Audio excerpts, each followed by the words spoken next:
ಇತ್ತೀಚಿನ ಸಂಚಿಕೆಗಳನ್ನು ಜಾಹೀರಾತಿನ ಕಿರಿಕಿರಿ ಇಲ್ಲದೆ ನೋಡಿ.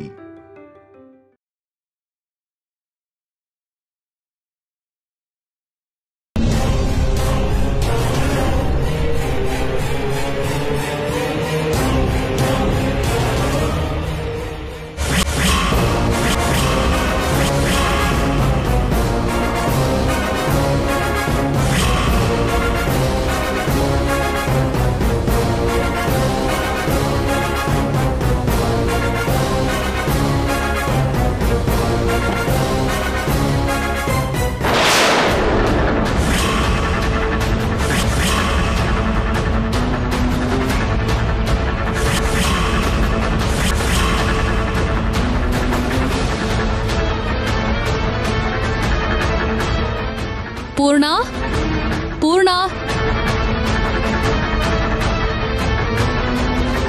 ಏನ್ ಮೇಡಮ್? ಯಾರೋ ಬಂದ್ರು ಅಂದ್ಯಲ್ಲ, ಎಲ್ಲಿ? ಈಗಷ್ಟೇ ಹೊರಟೋದ್ರು ಮೇಡಮ್. ಅವ್ರ ಮಗು ಅಳ್ತಿದ್ದಾನೆ ಅಂತ ಹೇಳಿ ಹೊರಟೋದ್ರು ಮೇಡಮ್. ಹೌದಾ? ಏನ್ ಮಾಡ್ತಾರೆ ಅವರು? ಏನೋ ಸರಿಯಾಗಿ ಗೊತ್ತಿಲ್ಲ ಮೇಡಮ್. ಆದ್ರೆ ಅವರಿಗೆ ಫ್ಯಾಕ್ಟ್ರಿ ಇದೆಯಂತೆ. ಹೌದಾ? ಏನ್ ಫ್ಯಾಕ್ಟ್ರಿ ಅಂತೆ? ಅದು ನನಗ್ ಗೊತ್ತಿಲ್ಲ ಮೇಡಮ್. ಫ್ಯಾಕ್ಟ್ರಿ ಇದೆ ಅಂತ ಅವರು ಆಡೋ ಮಾತಲ್ಲಿ ಗೊತ್ತಾಯ್ತು, ಆದ್ರೆ ನನಗ್ ಪೂರ್ತಿಯಾಗಿ ಗೊತ್ತಿಲ್ಲ. ಇವಳು ಹೇಳ್ತಿರೋದು ಶ್ಯಾಮ ವಿಷಯ ಅಲ್ಲ ಅಲ್ವಾ? ಅವರಿಗೂ ಫ್ಯಾಕ್ಟ್ರಿ ಇದೆಯಲ್ಲ. ಅವ್ರ ಗಂಡ ಏನ್ ಮಾಡ್ತಾರೆ? ಆ ಮೇಡಮ್ ಸಾರು ಇಬ್ರು ಸೇರಿ ಫ್ಯಾಕ್ಟ್ರಿ ನೋಡ್ಕೋತಾರಂತೆ.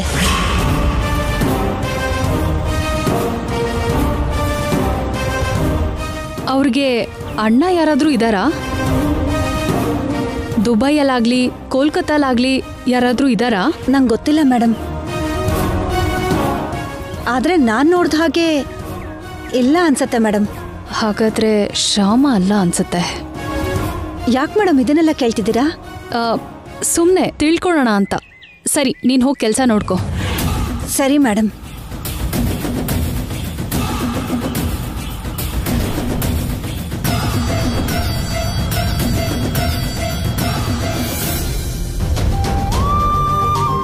ನನ್ಗೆ ಮಮ್ಮಿ ಬೇಕು, ನನ್ಗೆ ಮಮ್ಮಿ ಬೇಕು. ತಗೋ, ಈ ಚಾಕ್ಲೇಟ್ ತಗೋ. ನೀನೇ ಇಟ್ಕೋ. ಈ ಬಿಸ್ಕೆಟ್ ತಗೋ ಕಂದ. ತಾತನ್ಗೆ ಕೊಡು. ಆಯ್ತಪ್ಪ, ನಿನ್ಗೆ ಏನ್ ಬೇಕು? ನಂಗೇನು ಬೇಡ, ನಂಗೆ ಮಮ್ಮಿ ಬೇಕು. ಸುಮ್ನೆ ಇರು ಕಂದ. ಮಮ್ಮಿಗೆ ಫೋನ್ ಮಾಡಿದ್ದೆ ತಾನೆ? ಅವಳು ಬಂದ್ಬಿಡ್ತಾಳೆ. ಯಾವಾಗ ಬರ್ತಾರೆ ಡ್ಯಾಡಿ? ಬರ್ತಾಳೆ ಅಂತ ಹೇಳ್ತಿದ್ದೀನಲ್ಲ ಪುಟ್ಟ, ಹೀಗಾದ್ರೆ ಹೇಗೆ ಹೇಳು? ಇಲ್ಲ ಅಜ್ಜಿ, ನನ್ಗೆ ಈಗ್ಲೇ ಮಮ್ಮಿ ಬೇಕು. Vihari, mummy mummy.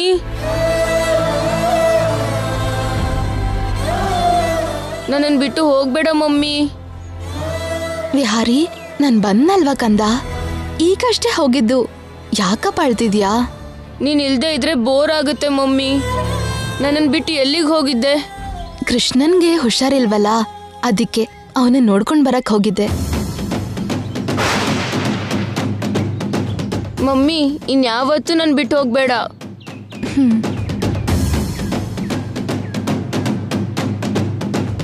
ನೀನು ಅವನ ಹತ್ರ ಹೋಗಿದ್ದು ನನಗೆ ಗೊತ್ತಿತ್ತು ಮಮ್ಮಿ. ನೀನು ಅಲ್ಲಿ ಹೋಗೋದು, ಅವನ ಹತ್ರ ಮಾತಾಡೋದು ನನಗಿಷ್ಟ ಇಲ್ಲ. ಅದಕ್ಕೆ ನಾನು ನಾಟಕ ಮಾಡಿ ನಿನ್ನ ಕರೆಸ್ಕೊಂಡೆ. ಸರಿ, ಹೋಗಲ್ಲ. ನನ್ನ ಮುದ್ದು ಮಮ್ಮಿ. ಏನ್ ಶ್ಯಾಮ ಇದು? ಕೃಷ್ಣನ್ ಹತ್ರ ಹೋದ ತಕ್ಷಣ ಮನೇಲಿ ವಿಹಾರಿ ಇದಾನೆ ಅನ್ನೋದು ಕೂಡ ಮರ್ತು ಬಿಡ್ತೀಯಾ? ಹಾಗಲ್ಲ ಅತ್ತೆ, ಅವನ ಹತ್ರ ಮಾತಾಡ್ಬೇಕಾದ್ರೆ ಟೈಮ್ ಹೋಗಿದ್ದೆ ಗೊತ್ತಾಗಿಲ್ಲ. ನಿನಗೆ ಟೈಮೇ ಗೊತ್ತಾಗ್ತಿಲ್ಲ ಅಂತೀಯ ಅಲ್ವಾ? ಇವನು ನಿನ್ ಹೆತ್ತ ಮಗನಮ್ಮ. ಬೇರೆಯವ್ರ ಮಕ್ಕಳನ್ನ ನೋಡೋಕೆ ಅಂತ ಹೋದಾಗ ನೋಡಿ ತಕ್ಷಣ ತಿರುಗ್ ಬರ್ಬೇಕಲ್ವಾ? ಅಲ್ಲೇ ಇದ್ರೆ ಹೇಗೆ?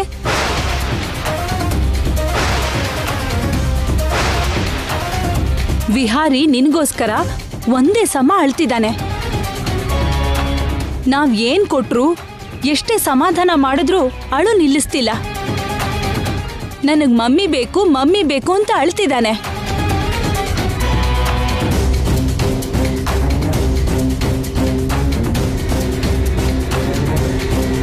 ಇತ್ತೀಚೆಗೆ ನೀನು ಕೃಷ್ಣನ್ ಬಗ್ಗೆ ತುಂಬಾ ಯೋಚನೆ ಮಾಡ್ತಿದ್ಯಾ.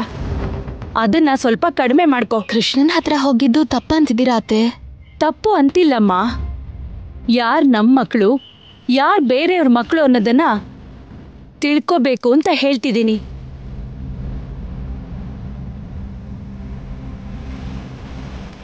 ಯಾರನ್ನ ಎಲ್ಲಿಡ್ಬೇಕೋ ಅಲ್ಲಿಟ್ರೇನೆ ಚೆನ್ನ. ಯಾರನ್ನ ಹೇಗೆ ನೋಡ್ಕೋಬೇಕೋ ಹಾಗೆ ನೋಡ್ಕೊಂಡ್ರೇನೆ ನಮಗೂ ಅವ್ರಿಗೂ ಎಲ್ರಿಗೂ ಒಳ್ಳೇದು ಅಂತ ಹೇಳ್ತಾ ಇದ್ದೀನಿ. ವಸಂತ, ಶ್ಯಾಮ ಈಗ ಬಂದಾಯ್ತಲ್ಲ. ಅಮ್ಮ ಶ್ಯಾಮ, ಕೃಷ್ಣನ್ಗೀಗ ಹೇಗಿದೆಯಮ್ಮ? ಈಗ ಪರವಾಗಿಲ್ಲ ಮಾವ. ಗಾಯ ಹೇಗಿದೆಯಮ್ಮ? ಇನ್ನೂ ಸ್ವಲ್ಪ ಇದೆ. ಇಷ್ಟಾದ್ರೂ ಅವನು ಅಲ್ಲಿ ಕುತ್ಕೊಂಡು ಹೋಮ್ವರ್ಕ್ ಮಾಡ್ತಿದ್ದ. ಅವನಿಗೆ ಓದಿನ ಮೇಲೂ ಕೂಡ ತುಂಬಾ ಶ್ರದ್ಧೆ ಇದೆ. ಆ ಕಾರಣಕ್ಕೆ ದೊಡ್ಡ ಸ್ಕೂಲಲ್ಲೂ ಫಸ್ಟ್ ರ್ಯಾಂಕ್ ತಗೊಂಡಿದ್ದಾನೆ. ಮಮ್ಮಿ, ಕಂದ ನಿನ್ಗೇನ್ ಬೇಕೋ ಕೊಡ್ತೀನಿ ಬಾ. ಶ್ಯಾಮ, ನಾಳೆ ನಾವು ಹಾಸ್ಪಿಟ್ಲಿಗೆ ಹೋಗ್ಬೇಕು ಅನ್ಕೊಂಡಿದ್ವಲ್ಲ? ಹಾಸ್ಪಿಟಲ್ಗ? ಯಾಕಪ್ಪ? ವನಜಾಕ್ಷಿ ಅಕ್ಕನ ನೋಡಕ್ಕೆ ಡ್ಯಾಡಿ. ಸರಿ ಹೋಗೋಣ.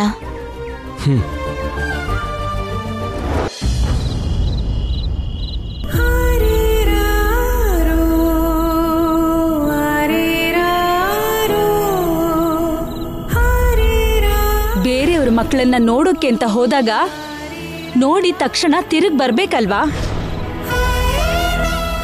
ಅಲ್ಲೇ ಇದ್ರೆ ಹೇಗೆ?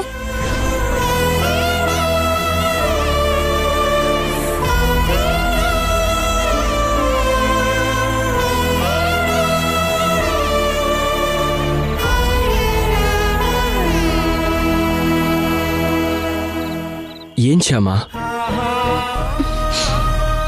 ಏನಾಯ್ತು? ಏನಿಲ್ಲ. ಏನು ಇಲ್ದೇ ಇದ್ರೆ ಯಾಕೆ ಅಳ್ತಾ ಇದೆಯಾ? ಏನಾದರೂ ಪ್ರಾಬ್ಲಮಾ? ಹಾಗೇನಿಲ್ಲ ಬಿಡಿ, ನೀವು ಮಲ್ಕೊಳ್ಳಿ. ಯಾಕೆ ಶ್ಯಾಮ, ನನ್ನ ಹತ್ರ ಹೇಳಬಾರ್ದಾ? ನೀ ನನ್ನ ಹತ್ರ ಮುಚ್ಚಿಡೋದು ಒಂಚೂರು ಚೆನ್ನಾಗಿಲ್ಲ. ಪ್ರತಿ ಚಿಕ್ಕ ವಿಷಯನೂ ನನ್ನ ಹತ್ರ ಡಿಸ್ಕಸ್ ಮಾಡ್ತೀಯ. ಅಂಥದ್ರಲ್ಲಿ ಇವಾಗ ಇದನ್ನ ಯಾಕೆ ಮುಚ್ಚಿಡ್ತಾ ಇದೆಯಾ? ತುಂಬ ದೊಡ್ಡ ರೀಸನ್ ಇಲ್ಲದೆ ಇದ್ರೆ ನೀನು ಅಳೋಂತೋಳಲ್ಲ. ಅದೇನು ಅಂತ ಹೇಳು ಶ್ಯಾಮ. ಕೃಷ್ಣನ್ ಮನೆಗೆ ನೀನು ಹೋದಾಗ ಅಲ್ಲಿ ಯಾರಾದರೂ ಏನಾದರೂ ನಿಂಗೆ ಅಂದ್ರ? ಕೃಷ್ಣ ಅವರಪ್ಪ ಹಾಸ್ಪಿಟ್ಲಲ್ಲಿ ಕೋಪ ಮಾಡ್ಕೊಂಡ್ರು. ಒಂದು ವೇಳೆ ಅವರೇನಾದರೂ ಇವತ್ತು ಮಾತಾಡಿದ್ರ? ಅಷ್ಟಕ್ಕೂ ಏನಾಯ್ತು ಶ್ಯಾಮ? ನೀನು ಹೀಗೆ ಅಳ್ತಾ ಕೂತ್ಕೊಂಡ್ರೆ ನಂಗೆ ನೋಡ್ತಾ ಇರೋಕ್ಕಾಗಲ್ಲ. ಏನಿಲ್ಲ ಅಂತ ಹೇಳ್ತಿದ್ದೀನಲ್ವಾ ರೀ. ಯಾಕೋ ನನ್ನ ಮನಸ್ಸೇ ಸರಿ ಇಲ್ಲ. ನೀವು ಮಲ್ಕೊಳ್ಳಿ. ಗಂಡ ಹೆಂಡತಿ ಮಧ್ಯ ಕೂಡ ಹೀಗಿರ್ಬೇಕಾ ಶ್ಯಾಮ? ಹೋಗ್ಲಿ, ನಾನು ನಿನ್ನ ವಿಷಯದಲ್ಲಿ ಏನಾದರೂ ತಪ್ಪು ಮಾಡಿದ್ದೀನ ಹೇಳು? ಚೇಚೆ, ಹಾಗೇನಿಲ್ಲ ರೀ. ನೀವು ನನ್ನ ವಿಷಯದಲ್ಲಿ ಅಷ್ಟೇ ಅಲ್ಲ, ಯಾರ ವಿಷಯದಲ್ಲೂ ಚಿಕ್ಕ ತಪ್ಪು ಕೂಡ ಮಾಡಲ್ಲ. ಹಾಗಾದ್ರೆ ಏನು ಅಂತ ಹೇಳು? ಅಂದ್ರೆ ಅವನ್ನ ಮನೆಗೆ ಬಂದಿದ್ರಿಂದ ಅಲ್ವಾ ಅವನಿಗೆ ಹಾಗಾಗಿದ್ದು? ನಮ್ ವಿಹಾರಿನ ಕಾಪಾಡಕ್ಕೆ ಅಲ್ವಾ ಕೃಷ್ಣನ್ ಗೇಟ್ ಆಗಿದ್ದು? ಅವನ್ ಆರೋಗ್ಯ ಹೇಗಿದೆ, ಅವನ್ ಪರಿಸ್ಥಿತಿ ಏನು ಅಂತ ತಿಳ್ಕೊಳಕ್ಕೆ ಕೃಷ್ಣನ್ ಮನೆಗೆ ಹೋದ್ರೆ ಅತ್ತೆ ನನ್ನ ತಪ್ಪಾಗಿ ತಿಳ್ಕೊಂಡಿದ್ದಾರೆ. ಪಾಪ ಕೃಷ್ಣ ಚಿಕ್ಕ ಮಗು ಅಲ್ವಾ, ಅವನ್ಗೆ ಯಾವ ತರನೂ ಸ್ವಾರ್ಥ ಇಲ್ಲ. ನೀನು ನಾನು ಅನ್ನೋ ಭೇದ ಇರಲ್ಲ. ಎಲ್ರೂ ಒಂದೇ ಅಂದ್ಕೊಳ್ಳೋ ಒಳ್ಳೆ ಸ್ವಭಾವದ ಹುಡುಗ.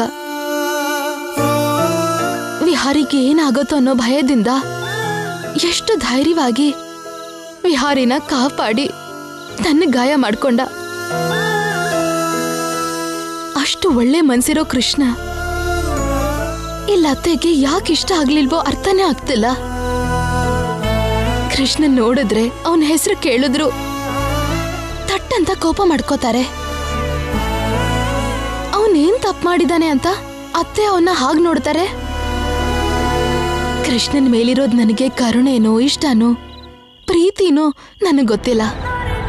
ಆದ್ರೆ ಯಾರ ಬಾಯಲ್ಲಿ ಅವನ ಹೆಸರು ಬಂದ್ರು ಕೃಷ್ಣ ಮಾಡೋ ಚೇಷ್ಟೆಗಳು, ಚಿಕ್ಕ ಚಿಕ್ಕ ತುಂಟಾಟ, ಅವನಾಡೋ ಮುದ್ ಮುದ್ ಮಾತು ಕೇಳಿದ್ರೆ ನನ್ ಮನ್ಸಿಗೆ ಖುಷಿ ಆಗುತ್ತೆ. ಆ ಟೈಮಲ್ಲಿ ಆ ಟೈಮಲ್ಲಿ ನನಗೆ ತಡ್ಕೊಳಕ್ ಆಗದಿರೋಷ್ಟು ಸಂತೋಷ ಆಗತ್ತೆ. ನನ್ನ ಪಕ್ಕದಲ್ಲಿ ಯಾರಿದ್ರು ಅಂತಾನೂ ಮರ್ತು ಬಿಡ್ತೀನಿ. ಕೃಷ್ಣನ್ ಜೊತೆಗೆ ಇರೋಣ ಅನ್ಸುತ್ತೆ. ಅಷ್ಟೇ ಅಲ್ಲದೆ ನನಗೆ ನಮ್ ಬಿಹಾರಿ ಮೇಲೆ ಇಷ್ಟ ಇಲ್ಲ ಅಂತಲ್ಲ. ಕೃಷ್ಣ ಪರಿಚಯ ಆದಾಗಿಂದ ನಾನು ವಿಹಾರಿನ ದೂರ ಇಡ್ತಿರೋ ಹಾಗೆ, ಕೃಷ್ಣನ್ನ ಹತ್ರ ಮಾಡ್ಕೋತಿರೋ ಹಾಗೆ ಅತ್ತೆ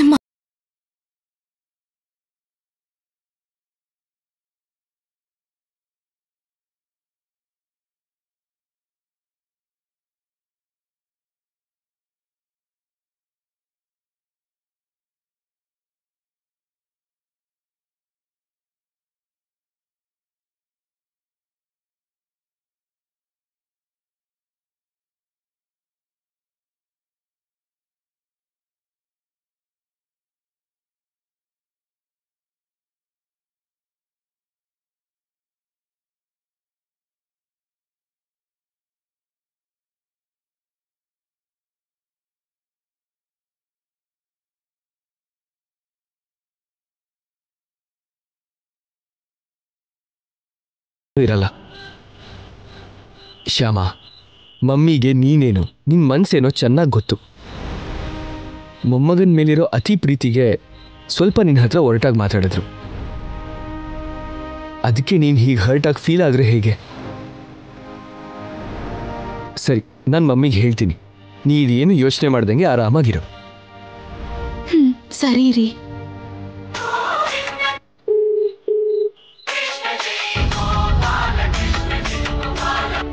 ಹಲೋ ಮೇಡಮ್, ಹಾಸ್ಪಿಟಲಿಂದ ಸಿಸ್ಟರ್ ಮಾತಾಡ್ತಿರೋದು. ಹೇಳಿ ಸಿಸ್ಟರ್. ವಂಜಾಕ್ಷಿ ಅದಕ್ಕೆ ಹೇಗಿದ್ದಾರೆ? ಅವರು ಪ್ರಜ್ಞೆ ಬಂತಾ? ಇನ್ನೂ ಬಂದಿಲ್ಲ ಮೇಡಮ್. ಅವ್ರ ಬಗ್ಗೆ ಮಾತಾಡೋಕೆ ಅಂತ ಡಾಕ್ಟರ್ ನಾಳೆ ನಿಮ್ಮನ್ನ ಹಾಸ್ಪಿಟಲ್ಗೆ ಕರೆಯೋಕೆ ಹೇಳಿದ್ರು. ಸರಿ ಮೇಡಮ್, ನಾಳೆ ಬರ್ತೀವಿ. Okay madam.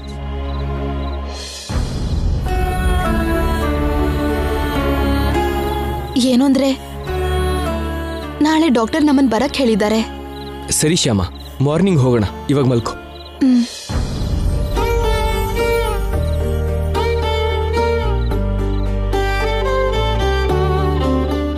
ಏನು ಅಂದ್ರೆ ಇವನ್ನ ನೋಡಿ ಎಷ್ಟು ಚೆನ್ನಾಗಿ ಮಲಗಿದ್ದಾನೆ.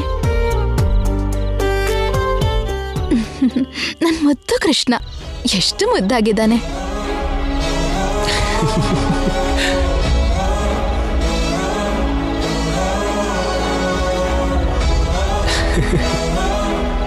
ಏನಾಯ್ತ್ರಿ? ಯಾಕೆ ನಗ್ತಿದ್ದೀರಾ? ನಗ್ದೆ ಇನ್ನೇನ್ ಮಾಡ್ಲಿ ಶ್ಯಾಮ. ಈಗ ನಾನು ಅಂತದ್ ಏನ್ ಮಾಡ್ದೆ? ಇವನು ಕೃಷ್ಣ ಅಲ್ಲ ಶ್ಯಾಮ, ವಿಹಾರಿ.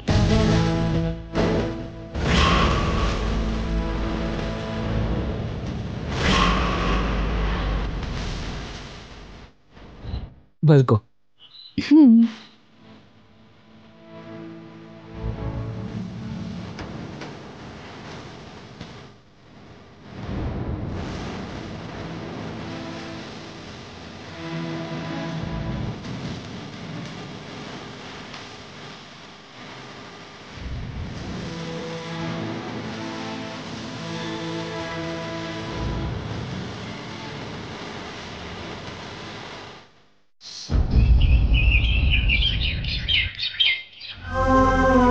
ಅದ್ಕೆ ಅದ್ಕೆ ಅಕ್ಕ ಅಕ್ಕ,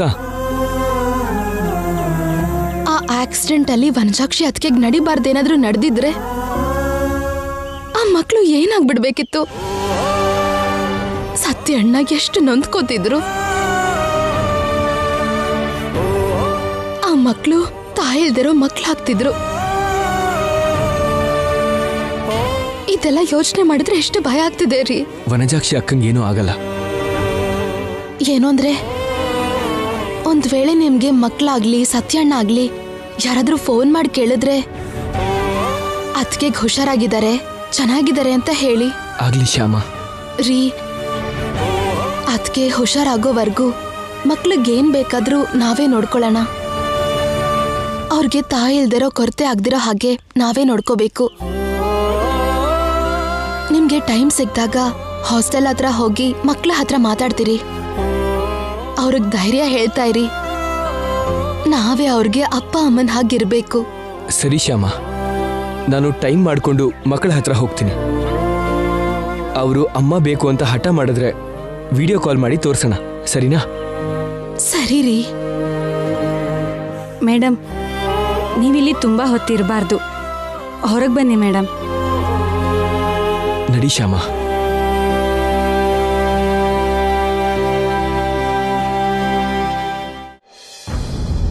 ಎಕ್ಸ್ಕ್ಯೂಸ್ ಮೀ. ಹೇಳಿ ಸರ್. ವನಜಾಕ್ಷಿ ಅಕ್ಕ ನೋಡೋದಕ್ಕೆ ಹೊಸಬ್ರು ಯಾರಾದರೂ ಬಂದಿದ್ರಾ ಸರ್? ಯಾರು ಬಂದಿಲ್ಲ ಸರ್.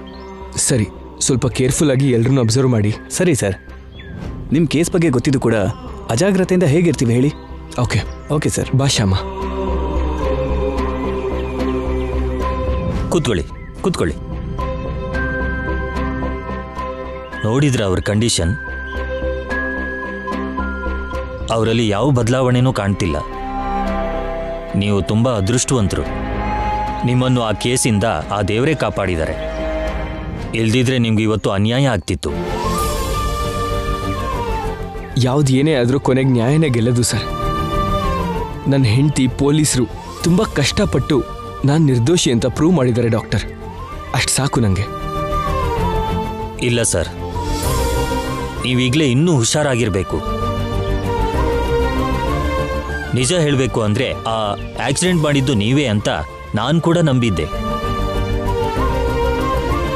ನಾನೊಬ್ಬನೇ ಅಲ್ಲ, ಆ ಆಕ್ಸಿಡೆಂಟ್ ವಿಷಯ ಗೊತ್ತಿರೋ ಪ್ರತಿಯೊಬ್ಬರೂ ನಂಬಿದ್ರು. ಆ CC ಫುಟೇಜ್, ಆ ಕೇಸಿಗೆ ಸಂಬಂಧಪಟ್ಟಿರೋ ಡೀಟೇಲ್ಸ್ ಎಲ್ಲ ಆಗಿದೆ. ಈ ಆಕ್ಸಿಡೆಂಟ್ ಮಾಡಿದವರು ಯಾರೇ ಆದರೂ ತುಂಬ ಕರೆಕ್ಟಾಗಿ ಪ್ಲ್ಯಾನ್ ಮಾಡಿ ನಿಮ್ಮನ್ನ ಆ ಕೇಸಲ್ಲಿ ಸಿಕ್ಸಾಕೋ ಪ್ಲ್ಯಾನ್ ಮಾಡಿದ್ದಾರೆ ಅಂದರೆ ಅವ್ರಿಗೆ ನಿಮ್ಮ ಮೇಲೆ ಸೇಡ್ ತೀರಿಸ್ಕೊಳ್ಳೋ ಆಸೆ ಎಷ್ಟಿದೆ ಅಂತ ಈಗ ಅರ್ಥ ಆಯ್ತು ಸರ್.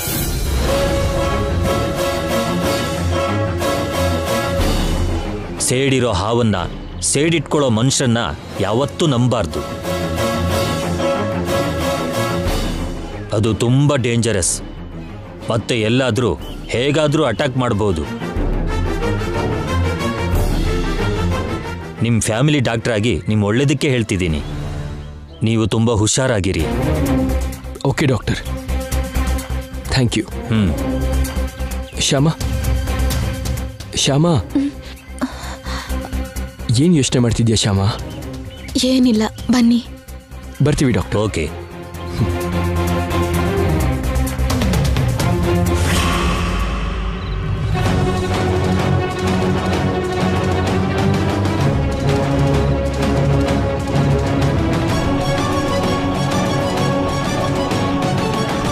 ಏನ್ರಿ, ಆ ಆಕ್ಸಿಡೆಂಟ್ ಯಾರು ಮಾಡಿರ್ಬೋದು?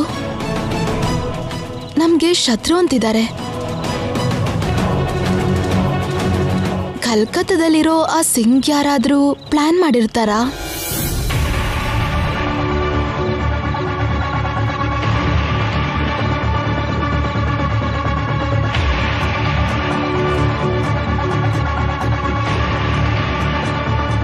ಇಲ್ಲ ರೀ, ಇವ್ರಿಗೆ ಆ ಅಗತ್ಯನೇ ಇಲ್ಲ. ಮತ್ತಿನ್ಯಾರಿರ್ಬೋದು?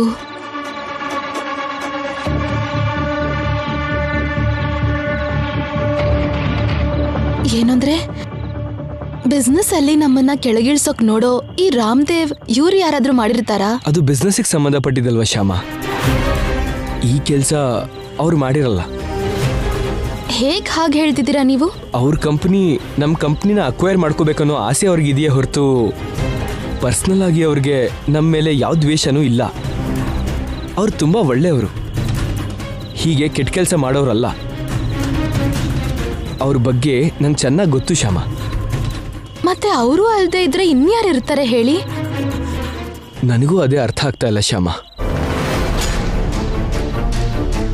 ಹಾ, ಬ್ಲ್ಯಾಕ್ ಅಲ್ಲಿ ಮಸಾಲಾ ಪ್ಯಾಕೆಟ್ಸ್ ಮಾರೋರ್ಗೆ ನಾವು ಡೀಲರ್ಶಿಪ್ ಕ್ಯಾನ್ಸಲ್ ಮಾಡಿದ್ವಲ್ಲ? ಹೌದು, ಮಾಡಿದ್ವಿ. ಇನ್ನೊಂದ್ಸಲ ಆ ಥರ ತಪ್ಪು ಮಾಡಲ್ಲ ಅಂತ ಹೇಳಿದ್ರು ಅಲ್ವಾ? ಇವಾಗ ಅವ್ರು ನಾವು ಹೇಳಿದ ರೇಟ್ಗೆ ಮಾರ್ತಾ ಇದ್ದಾರೆ.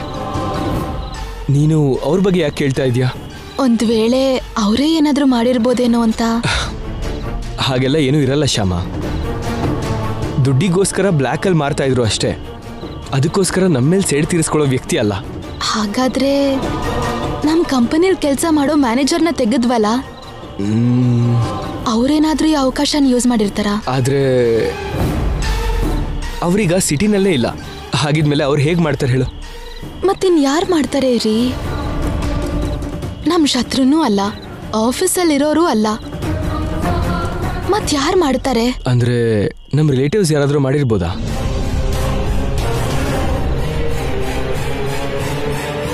ರಿಲೇಟಿವ್ಸಾ? ಅಲ್ಲ, ನಮಗಷ್ಟು ದೊಡ್ಡ ಹಾನಿ ಮಾಡಕ್ ನೋಡುವಂತವ್ರು ನಮ್ ರಿಲೇಟಿವ್ಸ್ ಅಲ್ಲಿ ಯಾರಿದ್ದಾರೆ? ಐಶ್ವರ್ಯ ಅತ್ಗೆ.